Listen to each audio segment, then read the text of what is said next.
Skattatekjur upp á 100 milljóna koma ekki í ríkissjóð þar sem íslenskir eigendur peningana geyma þá í útlöndum.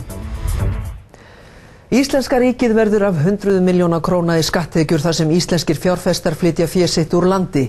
Hátt í 500 milljarðar í eigu íslenskra fyrirtækja eru geymdir í Luxemborg, Hollandi og öðrum skattaparadísum. Þetta kemur fram í grein Indriða H. Þorlákssonar hagfræðings og fyrrverandi ríkisskattstjóra sem hann birtir á vefsíðu sinni. Magnús Geir Eyjólfsson segir frá. Athugun Indriða á eignarhaldi skráðra íslenskra félaga leiðir í ljós að nærri þriðjungur af erlendu eignarhaldi í raun á hendi Íslendinga.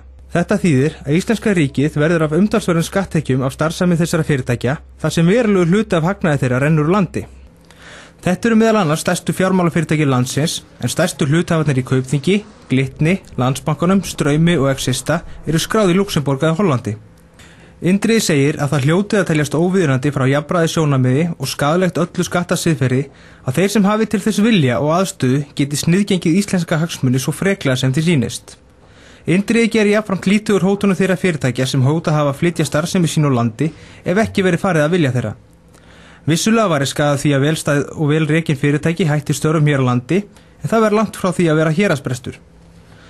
Þessar fréttir eru sjálfu sér ekki nýjar af nálinni því í skýrslu nefndar sem fjármálaráðherra skipaði árið 2002 eru þessar áhyggjur viðraðar.